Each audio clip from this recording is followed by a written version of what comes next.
Martha and Mary പ്രോഗ്രാമിലേക്ക് എല്ലാ മാന്യ പ്രേക്ഷകർക്കും ഹൃദ്യമായ സ്വാഗതം.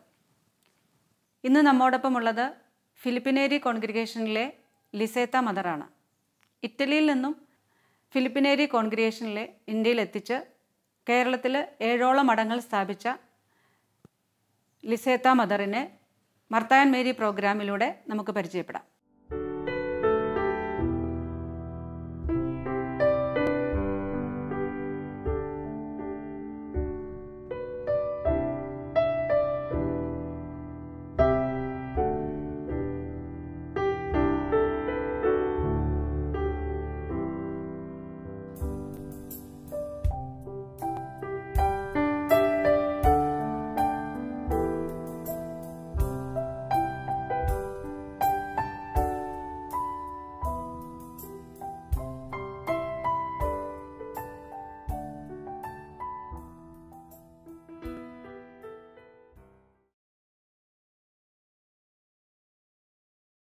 സിസ്റ്ററിനും ഈ പ്രോഗ്രാമിലേക്ക് സ്വാഗതം.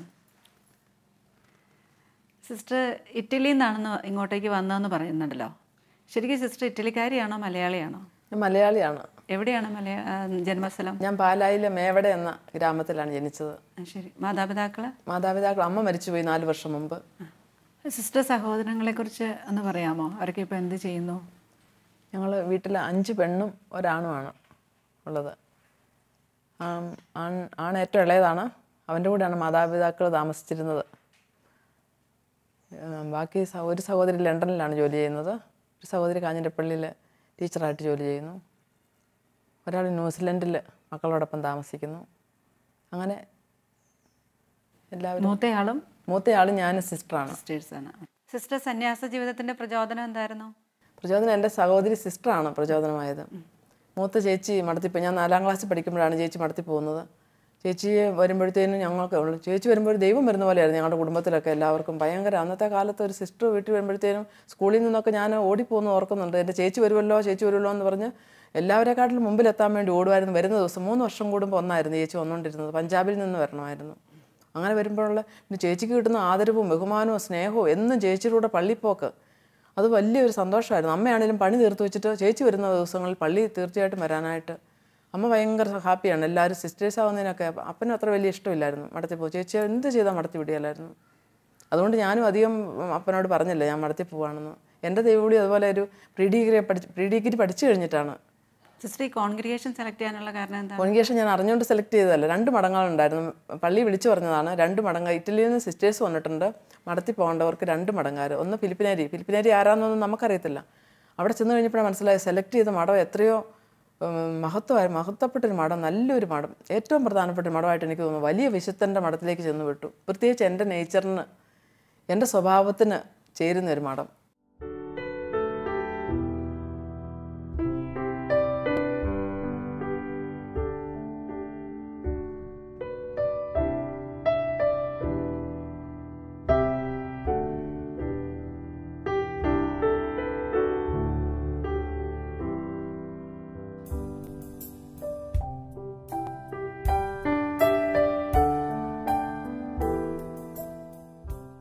ഞങ്ങൾ 5 പെണ്ണും ഒരാണുമാണ്. ഞാനത് ഏറ്റവും ഇളയതാണ്. ഞങ്ങളുടെ വീട്ടിൽ 2 സിസ്റ്റേഴ്സാണ്. എൻ്റെ ഏറ്റവും മൂത്ത പെങ്ങൾ ഞാൻ 1 വയസ്സുള്ളപ്പം സിസ്റ്ററാകാൻ പോയതാണ്. ഇത് 3ാമത്തെ പെങ്ങളാണ് ലിസേത്ത സിസ്റ്റർ. സത്യം പറഞ്ഞാൽ ഞങ്ങൾ ലിസേത്ത സിസ്റ്റർ എന്ന് പറഞ്ഞാൽ ലിസ്യമ്മേന്നാണ് വീട്ടിലെല്ലാവരും വിളിക്കുന്നതെങ്കിൽ ഞാനും എൻ്റെ നേരെ മൂത്ത പെങ്ങളും ഒക്കെ കൊഞ്ചി വിളിക്കുന്നത് ഇച്ചിൻ്റെ എന്നാണ്. അതൊരു പ്രത്യേക ഇതിൽ ഇച്ചിൻ്റെ അതിപ്പോഴും അങ്ങനെ തന്നെയാണ് വിളിക്കുന്നത്. വേറൊരു പെങ്ങളുണ്ട്, അത് വത്സമ്മ എന്നാണ്. അതിനെ വിളിക്കുന്നത് ഞങ്ങൾ വൈഞ്ചേന്നാണ്. പിന്നെ പറയുകയാണെങ്കിൽ എനിക്ക് എൻ്റെ കാല് നിലത്ത് മുട്ടുന്ന, ഞാൻ ഏറ്റവും ഇളയതാണ്, ഒരാണോ ഉള്ളൂ, ഒരാങ്ങളെ ഉള്ളൂ എന്നുള്ള രീതിയിൽ എൻ്റെ കാല് നിലത്ത് മുട്ടിക്കൊണ്ടിരുന്നപ്പം പോലും എന്നെ എടുത്തുകൊണ്ട് വീട്ടിൽ കൂടെ നടക്കുമായിരുന്നു. പിന്നെ ഞങ്ങൾക്ക് ഏറ്റവും എൻ്റെ അമ്മച്ചി ഇപ്പം 4 വർഷമായി മരിച്ചു പോയിട്ട്. അമ്മച്ചി ഞങ്ങൾക്കൊരു സംഭവം തന്നെയായിരുന്നു. അമ്മച്ചിയുടെ ആ സ്നേഹവും വാത്സല്യവും ഞങ്ങൾക്ക് മറക്കാൻ പറ്റുന്നതല്ല. അന്ന് അമ്മച്ചി 4 വർഷം മുമ്പ് മരിച്ചപ്പം ഇവിടെ ഈ പെങ്ങടെ ഇവിടുന്ന് ഈ ഇടവക്കാരും ബാക്കി അച്ഛന്മാരും എല്ലാം ഒരുപാട് പേര് വരികയും ഞങ്ങളെ അനുശോചനം അറിയിക്കുകയും ചെയ്തു. പിന്നെ ഞങ്ങളെല്ലാവരും ഇടയ്ക്ക് ഒത്തൊരുമിച്ച് കൂടും. ഇവിടെ ഇപ്പോൾ 23 വർഷമായി. അപ്പം ഇടയ്ക്കൊക്കെ ഇപ്പം ഞങ്ങൾക്കുള്ള വിഷമം എന്നാന്ന് ചോദിച്ചാൽ ഇനിയിപ്പോൾ 1 വർഷം കഴിഞ്ഞു കാണാൻ പറ്റുള്ളൂ ഞങ്ങൾക്ക്. പിന്നെ അല്ലെങ്കിൽ ഇടയ്ക്കൊക്കെ എന്തെങ്കിലുമൊക്കെ ആവശ്യത്തിനൊക്കെ ആയിട്ട് എറണാകുളത്തും അവിടെ ഇവിടെയൊക്കെ വരുമ്പം അതിലേ വരികയും ഞങ്ങളെ കാണുകയും ആ സ്നേഹം അനുഭവിക്കാനും ഞങ്ങൾക്ക് പറ്റുമായിരുന്നു. ഇപ്പം ഞങ്ങൾക്ക് സത്യം പറഞ്ഞാൽ ഒരു ഭയങ്കര വിഷമം തന്നെയാണ്, ആർക്കും ഇല്ലാത്തൊരു വിഷമമാണ്. ഇവിടെ ഇടവക്കാർ ഇന്നലെ സെൻഡ് ഓഫ് ഒക്കെ നടത്തി എല്ലാവരുടെയും വിഷമങ്ങൾ പങ്കുവെച്ചു. എന്നാലും ഞങ്ങളുടെ വിഷമം പറഞ്ഞറിയിക്കാൻ പറ്റാത്തതാണ്. ഇനിയിപ്പോൾ 1 വർഷം കഴിഞ്ഞല്ലേ കാണാൻ പറ്റുള്ളൂ എന്നുള്ള ഒരു ചിന്തയാണ്. അതുപോലെ ഞങ്ങളെ സ്നേഹിക്കുകയും എല്ലാ മാർഗനിർദ്ദേശങ്ങളും തരികയും ഓരോ കാര്യങ്ങളും ഇപ്പം എൻ്റെ ഭാര്യയാണ് എന്നേലും ഒരു മനസ്സിനൊരു പ്രയാസം വല്ലതും തോന്നുവാണെങ്കിൽ അന്നേരം ഇച്ചിൻ്റെ വിളിച്ച് കാര്യങ്ങൾ പറയും. അതിന് അന്നേരം പറഞ്ഞ് അതിൻ്റെതായ രീതിയിലുള്ള കാര്യങ്ങളെല്ലാം പറഞ്ഞു കൊടുക്കുകയും ഇതിപ്പം ഞങ്ങൾക്ക് സത്യം പറഞ്ഞാൽ ഒരു നഷ്ടം തന്നെയാണ് ഇവിടുന്ന് പോകുന്നത്.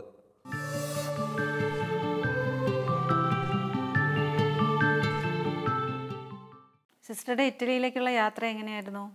ഞാൻ പോയത് ഞാൻ ബോംബെയിൽ ചെന്നിട്ട് കൊച്ചിയിൽ നിന്ന് ഞങ്ങൾ 8 പേരുള്ള ഒരു ബാച്ചായിരുന്നു പോയത്. അതിൽ 6 പേരുന്ന് സിസ്റ്റേഴ്സായി, 2 പേര് തിരിച്ചു പോന്നു. ശരി. ഇറ്റലിയിൽ ചെന്നപ്പോൾ സിസ്റ്റർക്ക് ശരിക്കും പ്രീഡിഗ്രി കഴിഞ്ഞിട്ടാണ് പോയതെന്ന് പറഞ്ഞല്ലോ. അവിടെ ചെന്നപ്പോൾ ഒരു ബുദ്ധിമുട്ടും ഉണ്ടായില്ലേ? ഭാഷ ഒന്നും അറിയത്തില്ലായിരുന്നു. ഞങ്ങൾ ഒരു സ്പൂണാണെങ്കിൽ സ്പൂൺ എടുത്ത് കാണിച്ചിട്ട് ഇത് കുക്ക് അയ്യോ അങ്ങനെ പഠിപ്പിക്കുകയായിരുന്നു. ഞങ്ങൾ ഓരോ വാക്കുകളും പഠിപ്പിക്കുക. അന്ന് അവിടെയുള്ളവർക്ക് ഇംഗ്ലീഷ് ശരിക്കും അറിയത്തില്ല. ഇംഗ്ലീഷ് അറിയത്തില്ലാത്തതുകൊണ്ട് ഓരോ വാക്കുകൾ ഞങ്ങൾ കണ്ടുപിടിപ്പിക്കുകയായിരുന്നു. അന്നത്തെ സിസ്റ്റേഴ്സിൻ്റെ സ്നേഹം, ഞങ്ങളുടെ അമ്മമാർ ഞങ്ങളെ എയർപോർട്ടിൽ വന്ന്, അന്ന് തണുപ്പാണ്, ജനുവരി 4-ാം തീയതിയാണ്, ഇപ്പോഴും ഓർക്കുന്നു. 1982 ജനുവരി 4-ാം തീയതി ഇറ്റലിയിൽ ചെന്ന് ഫിയൂമിച്ചിനോയിൽ ചെന്നിറങ്ങുമ്പോഴത്തേനും അവിടെ ഞങ്ങളെ കാത്തു നിൽക്കുന്ന ഞങ്ങളുടെ അമ്മമാർ ഇങ്ങനെ ഞങ്ങളുടെ ഓരോരുത്തരുടെയും ഫോട്ടോ, ഞങ്ങൾ ഞെട്ടിപ്പോയി. ഞങ്ങളുടെ ഫോട്ടോയൊക്കെ ഇങ്ങനെ കൊടി പോലെ പിടിച്ചുകൊണ്ട് നിൽക്കുകയാണ്. ഞങ്ങളവിടെ ചെന്നു. ഞങ്ങളെ ഒരു ഹൗസിലേക്ക് കൊണ്ടുപോയി സെറ്ററൊക്കെ തന്നു. വിമാനത്തിൽ നിന്ന് തന്നെ ഞങ്ങളോട് സഹതാപം തോന്നിയിട്ട് വിമാനത്തിൽ നമുക്ക് ഒരു ഷോൾ പതയ്ക്കാൻ കിട്ടും, അതൊക്കെ തന്നാണ് വിട്ടത് പുതപ്പിച്ചല്ല. നമ്മൾ മരിച്ചു പോകുന്ന കൊടും തണുപ്പത്ത് മഞ്ഞ് മൂടി കിടക്കുന്ന ഒരു ദിവസമാണ് ജനുവരി 4-ാം തീയതി. ഭയങ്കര തണുപ്പ്. സിസ്റ്റർ ഫോർമേഷൻ കാലയളവിൽ ഭാഷയൊന്നും അറിയില്ലായിരുന്നല്ലോ. അപ്പോൾ സിസ്റ്ററിൻ്റെ അന്നത്തെ ബുദ്ധിമുട്ടുകൾ അല്ലെങ്കിൽ പ്രയാസങ്ങൾ എന്തൊക്കെയായിരുന്നു? ഫോർമേഷൻ അവിടെ ചെന്ന് ഞങ്ങൾ ഇറ്റലിയിൽ ചെന്ന് സന്തോഷമായിട്ട് ജീവിക്കുകയാണ്. ഞങ്ങൾ 8 പേരുണ്ടെങ്കിലും 7 പേരും ഒരേ നാട്ടുകാർ. ഞാൻ നാട്ടുകാരിയാണെങ്കിലും എന്നെ ആരും അറിയില്ലായിരുന്നു. ഞാൻ ഒറ്റയ്ക്ക്. അതുകൊണ്ട് 1 മാസം കഴിഞ്ഞപ്പോഴത്തേക്കും ഞാൻ എല്ലാവരുടെയും വലിയ സ്നേഹനിധിയായിട്ട് മാറി. ഞങ്ങൾ വലിയ കൂട്ടായി, എല്ലാവരും 8 പേരും കൂടെ. പിന്നെ അമ്മമാർ ഞങ്ങൾക്ക് കഞ്ഞിയൊക്കെ വെച്ച് തരുമായിരുന്നു. കാരണം അവരുടെ ഭക്ഷണ രീതി വ്യത്യാസമാണല്ലോ. ഭക്ഷണം ഞങ്ങൾക്ക് വൈകുന്നേരം ചോറ് ഞങ്ങൾ മുളകൊക്കെ ചാലിച്ചൊക്കെ കഴിക്കുമായിരുന്നു. അങ്ങനെയൊക്കെ നല്ല. പിന്നെ ഫോർമേഷന് ഞങ്ങൾക്ക് വിവിധ വൈദികരെയൊക്കെ വിളിച്ച് ഫോർമേഷൻ തരുമായിരുന്നു. ഇംഗ്ലീഷിൽ അറിയാവുന്ന ഒരു പെൺകുട്ടി ഞാനിപ്പോഴും ഓർക്കുന്നു. എവിടുന്നോ കൊണ്ടുവന്നു, ഒത്തിരി ദൂരെ നിന്ന് അവർ കൊണ്ടുവന്ന് ഞങ്ങൾക്ക് പറഞ്ഞു തരാൻ വേണ്ടി കുറച്ച് കാര്യങ്ങൾ. പിന്നെ ഒരു 5-6 മാസം ആയപ്പോഴത്തേനും ഞങ്ങൾ ഏകദേശമൊക്കെ ഒന്ന് ഇപ്പോഴത്തെ ആളും അത്രയും പഠിക്കുകയില്ല. കാരണം ഞങ്ങളൊന്ന് ആവശ്യമായതുകൊണ്ട് ഇവിടുത്തെ അത്രയ്ക്ക് സ്നേഹമായിരുന്നു. ഞാൻ എന്നും ദൈവത്തിന് നന്ദി പറഞ്ഞിട്ടുള്ളൂ. ഇത്രയും നല്ലൊരു മടത്തി ചെല്ലാനായിട്ട് സാധിച്ചല്ലോ എന്ന്. സ്നേഹിക്കുന്ന അമ്മമാർ എല്ലാം എങ്ങോട്ടും അറിയല്ലോ, എവിടെ ചെന്നാലും മക്കളെ പോലെ. പിന്നെ അവധിക്കാലത്തൊക്കെയാണെങ്കിൽ ഞങ്ങളെ പുറത്ത് കൊണ്ടുപോകും, എല്ലാം കാണിച്ചു തന്ന് ഇറ്റലി മുഴുവൻ പരിചയപ്പെടുത്തി. അങ്ങനെ ഒരു നല്ല ഒരു അനുഭവമായിരുന്നു ഉണ്ടായിരുന്നത്. പിന്നെ വേദനകളൊക്കെ ഉണ്ടാകുമ്പം അടുത്തൊന്നും അല്ല, വീട്ടുകാർ അടുത്തില്ലല്ലോ എന്നുള്ളൊരു വിഷമം ഉണ്ടായിരുന്നു. പിന്നെ 2.5 വർഷമായപ്പോഴത്തേനും ഞങ്ങൾ തിരിച്ച് ഉടുപ്പൊക്കെ ഇട്ടാണ് വന്നത്, നാട്ടിലേക്ക് വന്നു. ഉടുപ്പിട്ട് കഴിഞ്ഞാൽ വന്നത്. അവിടെ നോഷിട്ട് ഞങ്ങൾക്ക് ഉടുപ്പായിരുന്നു. എന്നിട്ട് വന്നു കഴിഞ്ഞിട്ട് പറഞ്ഞു, നിങ്ങൾക്ക് ഇനി ഇഷ്ടമുണ്ടെങ്കിൽ നിങ്ങൾ തിരിച്ച് വന്നാൽ മതി എന്ന് പറഞ്ഞായിരുന്നു.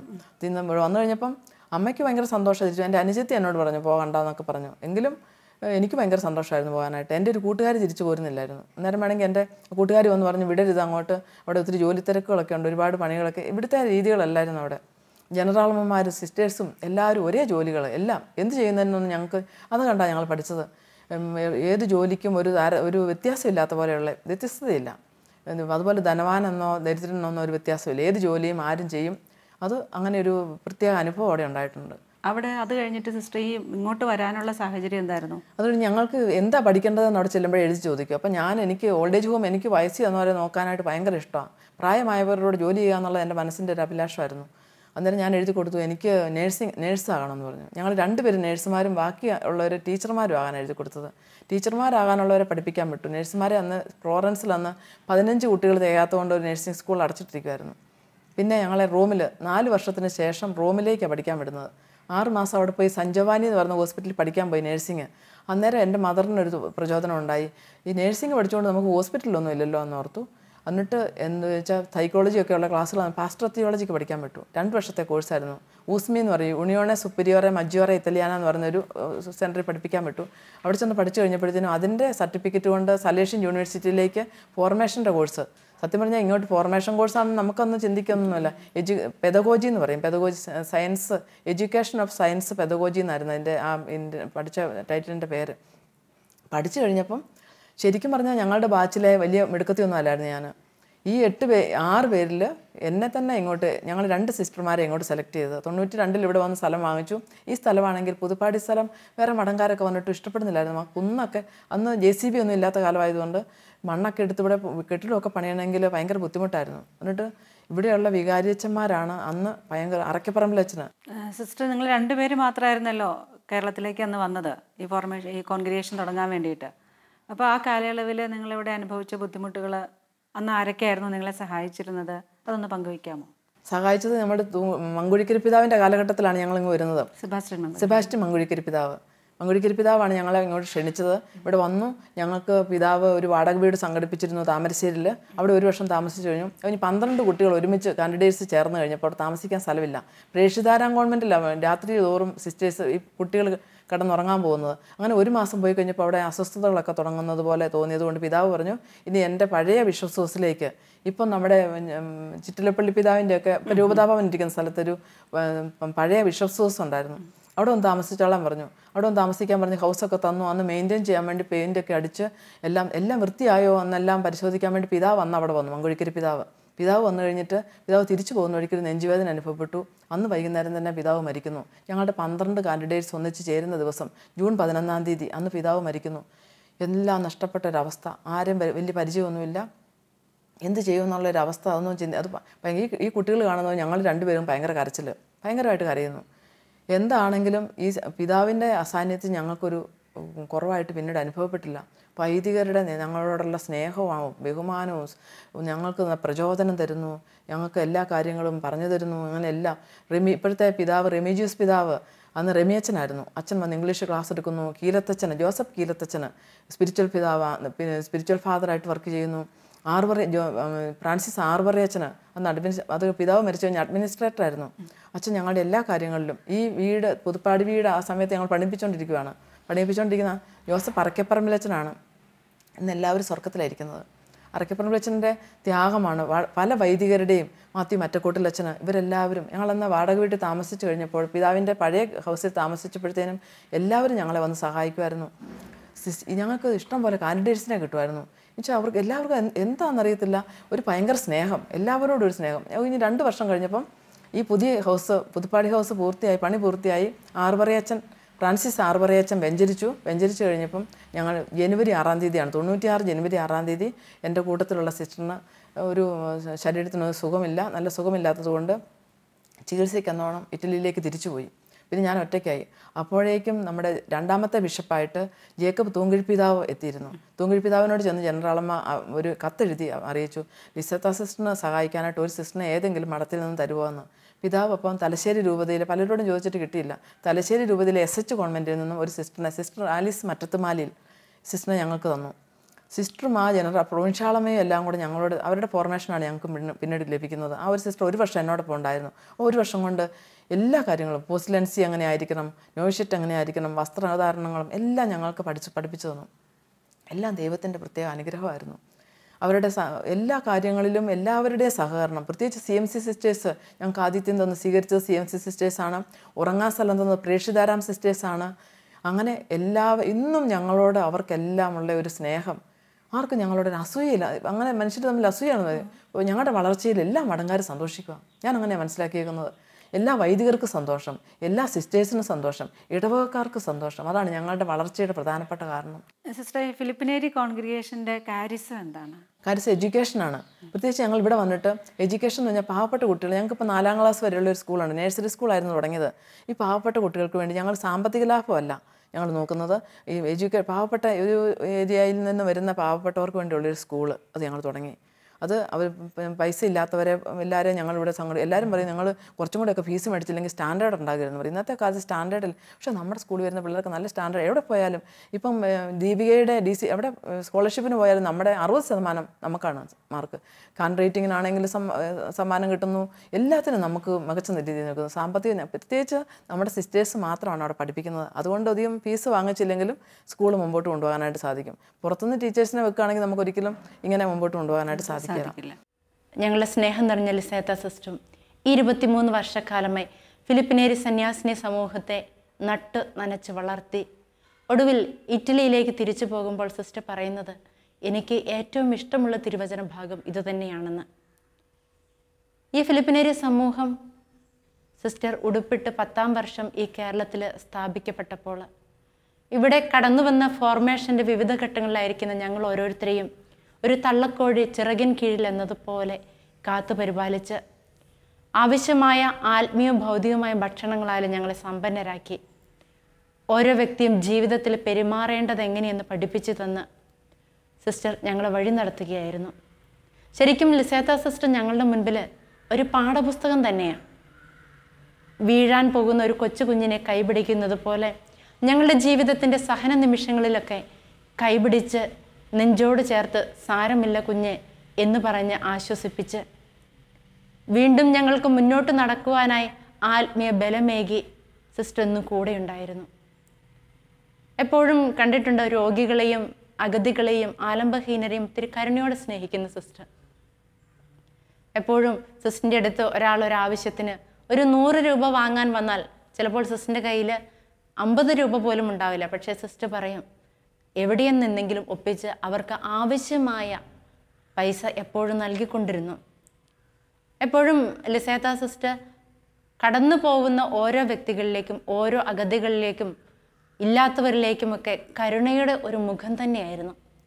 ഫ്രാൻസിസ് പാപ്പ പറയുന്നത് പോലെ ആടുകളുടെ ചൂരടിച്ച ഇടയൻ, ഒരു ഇടയ സ്ത്രീ തന്നെയായിരുന്നു ഞങ്ങളുടെ ലിസേത്ത സിസ്റ്റർ. എപ്പോഴും ജീവിതത്തിൽ സഹനങ്ങൾ നേരിടുമ്പോഴൊക്കെ സിസ്റ്റർ പറയുന്ന ഒരു കാര്യമുണ്ട്, നിങ്ങൾ ഒരിക്കലും അവരെ കുറ്റം പറയരുത്. കാരണം അവർ ഓരോരുത്തരും ജനിച്ചത് അല്ലെങ്കിൽ പല വീട്ടിൽ നിന്ന് ജനിച്ചവരാ. പല വീട്ടിൽ നിന്ന് ജനിച്ചവർ ഒരിക്കലും കുറ്റം പറയരുത്, അത് ബൈ നേച്ചറാണ് എന്ന്.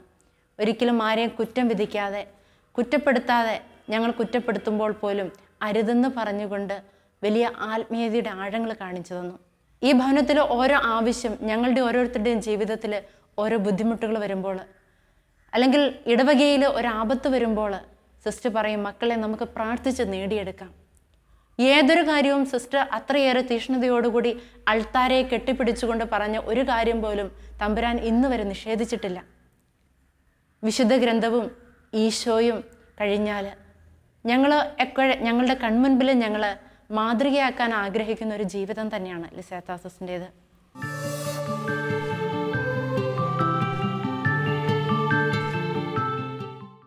ചെറിയ കുടുംബങ്ങളിൽ വലിയ സുവിശേഷം പ്രസംഗിക്കുന്നവരാണ് സന്യസ്തർ എന്നാണല്ലോ പറയുക. അപ്പോൾ സിസ്റ്റർ പറഞ്ഞല്ലോ മറ്റുള്ളവരുടെ മണം അറിയുന്നതാണ് നിങ്ങളുടെ ലക്ഷ്യം എന്ന് പറഞ്ഞല്ലോ. ശരിക്കും എല്ലാ കുടുംബങ്ങളിൽ നിന്നും ഇപ്പോൾ വളരെ കുറവാണ് സന്യസ്തർ കടന്നിടുന്നത് കുറവാണ്. ശരിക്കും നിങ്ങളിവിടെ വളരെ കുറച്ച് സിസ്റ്റേഴ്സേ ഉള്ളൂ എന്ന് പറഞ്ഞു. എല്ലാവർക്കും സാധിക്കുന്നുണ്ടോ ശരിക്കും കുടുംബങ്ങളിൽ പ്രേക്ഷിത പ്രവർത്തനം ചെയ്യാൻ സാധിക്കുന്നുണ്ടോ ഇവിടെ? ഞങ്ങൾക്ക് സാധിക്കുന്നുണ്ട്. ഞങ്ങൾക്ക് അത് പ്രത്യേകിച്ചൊരു കാര്യം പറയാം, ഞങ്ങൾക്ക് ഞങ്ങളെ പലരും മിഷൻ പ്രവർത്തനത്തിനായിട്ട് വിളിക്കും. ഞങ്ങളുടെ വൈദികർ തമ്മിൽ ചർച്ച ചെയ്യും. വൈദികർ തമ്മിൽ പറയും നല്ല മഠമാണ്, ഫിലിപ്പിനേറ്റുകാരെ കണ്ടുപിടിക്കുക, കൊച്ചു പോവുകയാണെങ്കിൽ അങ്ങോട്ട് പോയാൽ മതി എന്നൊക്കെ പല അച്ഛന്മാരും പറയുമായിരുന്നു. ഇവിടെ ക്ലാസ് എടുക്കാൻ വരുന്നവരെല്ലാം ഇതൊരിക്കലും നഷ്ടപ്പെടുത്തി കുടുംബാന്തരീക്ഷം നഷ്ടപ്പെടുത്തി കളയരുത്. ഒരു കുടുംബം അമ്മയും മക്കളും ഒന്നിച്ച് ജീവിക്കുന്ന ഒരു അനുഭവമായിരുന്നു. ശരിക്കും ഒരു പരസ്പരം അതിൻ്റെ പിന്നിൽ ഒരുപാട് വൈദികരുടെയും അല്ലാതെ അൽമായരുടെയും ഒക്കെ വേർപ്പുണ്ട് കേട്ടോ. ഇതിൻ്റെ പിന്നിൽ ഞങ്ങളുടെ ഈ വളർച്ചയുടെ പിന്നിൽ എല്ലാവരുടെയും സഹകരണം, നിർദ്ദേശങ്ങൾ, അവരുടെ സ്നേഹം, പ്രാർത്ഥന, പ്രത്യേകിച്ച് പ്രാർത്ഥന. പിന്നീടുള്ള നമ്മുടെ ജീവിതത്തിലെ കഷ്ടപ്പാടുകൾ ഉണ്ടാകുന്നതനുസരിച്ച് ഈ ആരാധനയുടെ മണിക്കൂറുകളും കൂടുവായത്. ഒരുപാട് വേദനകൾ ഉണ്ടാകുമ്പോൾ ഉടനെ നമ്മൾ ഈ അൾത്താരയെ സമീപിക്കും. ഹൗസ് വിസിറ്റിങ്ങിന് വേണ്ടിയിട്ട് സമയം കണ്ടെത്താറുണ്ടോ? സാധാരണ ജോലിക്കാരുണ്ടെന്ന് പറഞ്ഞു, ടീച്ചേഴ്സൊക്കെ ഉണ്ടെന്ന് പറഞ്ഞു. അതിനുവേണ്ടി നിങ്ങൾ എങ്ങനെയാണ് സമയം കണ്ടെത്തുന്നത്? അത് ഞങ്ങളുടെ ഒരു ജീവിതത്തിൻ്റെ ഒരു പ്രത്യേകത. ഏത് ജോലി ചെയ്താലും അവന് വാർഡ് തിരിച്ചു കൊടുത്തിട്ടുണ്ട് സിസ്റ്റർമാർക്ക്. എണ്ണം അനുസരിച്ച് 2 അല്ല 3 സിസ്റ്റർമാർ വെച്ച് ഓരോ വാർഡിൽ അവർ ആ വാർഡിൽ ചെന്ന് എന്നിട്ട് പിന്നെ വൈകുന്നേരം അത്താഴത്തിൻ്റെ സമയത്ത് എല്ലാം ഷെയർ ചെയ്യും. ഞങ്ങൾ ഇന്ന സ്ഥലത്ത് പോയപ്പോൾ അമ്മ അന്വേഷിച്ചിട്ടുണ്ട്, മദറിനെ സിസ്റ്ററിനെ ലിസത്തസിനെ അന്വേഷിച്ചിട്ടുണ്ട് കേട്ടോ. അത് ദിവസമാണോ അതോ ആഴ്ചയിലോ? ആഴ്ച പോകാതെ എല്ലാ ആഴ്ചയിലും തന്നെ പോകും. എല്ലാ വീടുകളിലും പോയിരിക്കും. പ്രത്യേകിച്ച് ആവശ്യമുള്ള വീടുകളിൽ രോഗികളായിട്ട് പിന്നെ ബുദ്ധിമുട്ടുകളുള്ളിടത്ത് അങ്ങനെ പ്രാർത്ഥിക്കാനായിട്ട് പലപ്പോഴും നമ്മൾ പ്രാർത്ഥിച്ചു കഴിഞ്ഞാൽ അവർ പറയുവേ അന്ന് വന്ന് സിസ്റ്റർ വന്ന് പ്രാർത്ഥിച്ച കാര്യങ്ങൾ നടന്നു കിട്ടിക്കോട്ടോ. അങ്ങനെ എനിക്കറിയത്തില്ല, ഒരു വലിയ വിശ്വാസം. ഞാൻ പറയും വിശ്വാസ പ്രമാണം ചൊല്ലി 9 വിശ്വാസ പ്രമാണം 9 ദിവസം ചൊല്ലിക്കോളാൻ ഞാൻ പറഞ്ഞു കൊടുക്കും. പിന്നെ എത്രയും മാതാവ് ചൊല്ലിക്കോളാൻ പറയും. അത് ചൊല്ലി കഴിയുമ്പോഴത്തേനും ഓരോ പറയും. പിന്നെ ഞാൻ പറയും നിങ്ങൾക്ക് വേണ്ടി ഞങ്ങൾ വ്യാകരണ പ്രാർത്ഥന നടത്തുന്നുണ്ട്. എല്ലാ വെള്ളിയാഴ്ചയും ഞങ്ങൾ വ്യാകരണം നടത്തുന്നുണ്ട്. രാത്രി 9 മണി മുതൽ 1 മണിക്കൂർ കോമൺ ആയിട്ട് പ്രാർത്ഥിക്കും ഈ ഇടവകക്കാർക്ക് വേണ്ടി. അത് കഴിഞ്ഞ് രാവിലെ കുർബാന തുടങ്ങുന്നിടം വരെ ഞങ്ങൾ വ്യാകരണം എല്ലാ വെള്ളിയാഴ്ചയും ഉണ്ട്. അതുപോലെ നമ്മുടെ സമൂഹത്തിന് കുറച്ച് വിഷമങ്ങളൊക്കെ ഉണ്ടായ സമയത്ത് ഞങ്ങൾ വ്യാഴാഴ്ചത്തെ പ്രാർത്ഥന വിശുദ്ധ കുർബാനയ്ക്ക് ശേഷം വന്ന് ഈശോയെ നമ്മൾ ആൾത്തറയിലേക്ക് സമർപ്പിച്ച് കഴിയുമ്പോൾ നമ്മൾ അവിടെ ഇരുന്നുകൊണ്ട് മണിക്കൂറുകൾ മുഴുവൻ ദിവസവും ഉപവാസം എടുത്ത് പ്രാർത്ഥിക്കും. കാപ്പിയൊന്നും കുടിക്കാതെ ഞങ്ങൾ എല്ലാ വ്യാഴാഴ്ചയും ഉണ്ട്. അത് വർഷങ്ങളായിട്ട് തുടങ്ങിയതാണ്. എല്ലാ വ്യാഴാഴ്ചയും ഫുള്ള് സമയം 8 മണി വരെ, രാത്രി 6 മുതൽ 8 വരെ കോമൺ. ഈ സ്കൂളിലൊക്കെ പോകുന്നവരുള്ളത് കൊണ്ട് 6 മുതൽ 8 വരെ സമയം. ഞാനിവിടെ അങ്ങനെ ഇപ്പം എനിക്ക് വലിയ അങ്ങനത്തെ ജോലികളൊന്നും ഇല്ല. എൻ്റെ ഉത്തരവാദിത്തങ്ങൾ വീട്ടിലായതുകൊണ്ട് ഞാൻ ഈശോയുടെ അടുത്ത് വന്നങ്ങനെ ഇരിക്കും.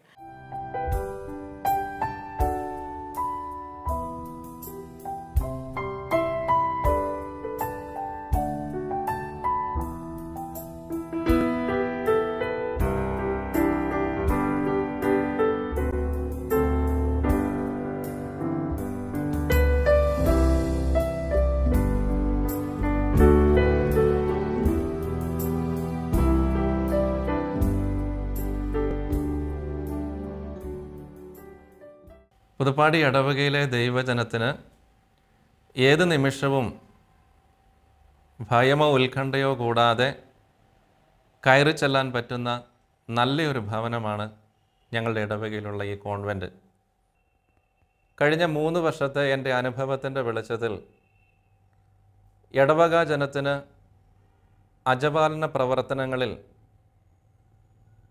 ഒരു സിസ്റ്ററിൽ നിന്നും ദൈവജനം എന്തൊക്കെ ആഗ്രഹിക്കുന്നുണ്ടോ അതെല്ലാം തങ്ങളുടെ പ്രവർത്തനങ്ങൾ വഴി പ്രാവർത്തികമാക്കാൻ ഫിലിപ്പിനേരി സന്യാസ സമൂഹത്തിലെ ബഹുമാനപ്പെട്ട സിസ്റ്റേഴ്സിന് സാധിക്കുന്നുണ്ട് എന്ന് പറയുന്നതിൽ എനിക്ക് അഭിമാനവും സന്തോഷവുമുണ്ട്. ബഹുമാനപ്പെട്ട സിസ്റ്റർ ലിസയത്തെക്കുറിച്ച് പറയുമ്പം പകരം വയ്ക്കാൻ കഴിയാത്ത വലിയൊരു വ്യക്തിത്വത്തിന് ഉടമയാണ് ബഹുമാനപ്പെട്ട സിസ്റ്റർ ലിസേത്ത. കഴിഞ്ഞ 23 വർഷങ്ങളിലൂടെ പുതുപ്പാടി പ്രദേശത്തുള്ള നാനാജാതി മതസ്ഥരായ ആളുകൾ ഒരേപോലെ സ്വീകരിച്ച ഒരു വ്യക്തിയാണ് ബഹുമാനപ്പെട്ട സിസ്റ്റർ ലിസേത്ത. സിസ്റ്ററിനെക്കുറിച്ച് ചിന്തിക്കുമ്പോൾ ഇടവക ജനം ഒന്നടങ്കം അഭിപ്രായപ്പെടുന്ന ഒരു കാര്യമുണ്ട്. പരിശുദ്ധ പിതാവ് ഫ്രാൻസിസ് മാർപ്പാപ്പ 2016 വർഷം കരുണയുടെ വർഷമായി പ്രഖ്യാപിച്ചപ്പോൾ ആ കരുണയുടെ വലിയൊരു മുഖം ബഹുമാനപ്പെട്ട സിസ്റ്ററിൽ എപ്പോഴും തിളങ്ങിയിരുന്നു. സ്നേഹിക്കുക, കരുണയോടെ എല്ലാവരെയും മനസ്സിലാക്കുക, ഇത് മാത്രമാണ് സിസ്റ്റർ എപ്പോഴും ആവർത്തിച്ച് പറയാറുള്ളതും അത് ജീവിതത്തിലൂടെ കാണിക്കാറുള്ളതും. ഏതൊരാവശ്യത്തിനും ആളുകൾ അത് മാനസികമായി അവരുടെ വേദനയായാലും രോഗാവസ്ഥയിലായാലും സാമ്പത്തികമായ ആവശ്യങ്ങളിലായാലും ഏത് സമയവും ആർക്കും സമീപിക്കാവുന്ന വലിയൊരു വ്യക്തിയാണ് സിസ്റ്റർ ലിസേത്ത. ഇനി ഈ കോൺഗ്രിഗേഷൻ്റെ പ്രവർത്തനങ്ങളെക്കുറിച്ച് ഒന്ന് വിലയിരുത്തുമ്പോൾ എൻ്റെ 3 വർഷത്തെ അനുഭവത്തിൽ ഇവിടെയുള്ള ഒരു സിസ്റ്ററിനെ കുറിച്ച് പോലും ഇടവക ജനത്തിന് പരാതികളോ പരിഭവങ്ങളോ ഇല്ല. ഏറെ പ്രാധാന്യത്തോടെ ഇവർ കാണുന്നത് ഭവന സന്ദർശനം, രോഗീ പരിചരണം, കുടുംബ കൂട്ടായ്മയിലുള്ള ഇവരുടെ നേതൃത്വ പാടവം, സംഘടനാ പ്രവർത്തനങ്ങളിലുള്ള സിസ്റ്റേഴ്സിൻ്റെ മികവ്, അതിലെല്ലാം ഉപരി സേവന മനോഭാവത്തോടെ ഏത് കാര്യങ്ങളും ഏറ്റെടുക്കാനുള്ള വലിയ ധൈര്യം ഈ സന്യാസിനി സമൂഹത്തിലെ ബഹുമാനപ്പെട്ട സിസ്റ്റേഴ്സിനുണ്ട്.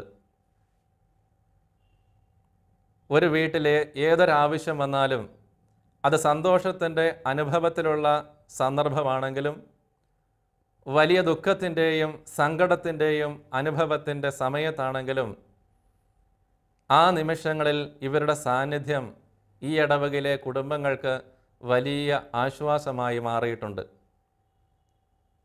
ഇന്ന് പലപ്പോഴും സമർപ്പിതരെക്കുറിച്ചുള്ള ദൈവജനത്തിൻ്റെ വലിയ പരാതി സമർപ്പിതരുടെ സാന്നിധ്യം കുടുംബങ്ങളിൽ ഇടവകളിൽ ഉണ്ടാകുന്നില്ല എന്നൊരു പരാതി ദൈവജനം ഉയർത്തുമ്പോൾ അതിനുത്തരമായി ബഹുമാനപ്പെട്ട ഫിലിപ്പിനേരി സിസ്റ്റേഴ്സ് മാറുകയാണ്. ദൈവജനത്തിൻ്റെ ആത്മീയമായ കാര്യങ്ങളിലും അവരുടെ ഭൗതികമായ കാര്യങ്ങളിലും കൂദാശപരമായ കാര്യങ്ങളിലും വിശ്വാസ പരിശീലന രംഗങ്ങളിലും സിസ്റ്റേഴ്സിൻ്റെ സാന്നിധ്യം ഈ ഇടവകയുടെ വളർച്ചയ്ക്ക് ഏറെ പ്രയോജനകരമായി മാറിയിട്ടുണ്ട്.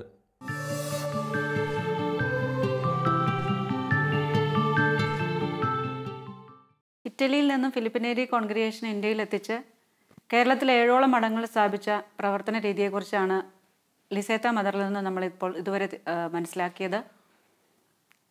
അടുത്ത എപ്പിസോഡിൽ നമുക്ക് ഫിലിപ്പിനേരി പുണ്യാളനെക്കുറിച്ചും ഫിലിപ്പിനേരി കോൺഗ്രിഗേഷൻ്റെ കാരിസത്തെക്കുറിച്ചും കൂടുതൽ പ്രവർത്തനങ്ങളെക്കുറിച്ചും സിസ്റ്ററോട് ചോദിച്ചറിയാം. അതുവരെ നമുക്ക് എല്ലാവർക്കും പ്രാർത്ഥനാപൂർവ്വമായിരിക്കാം.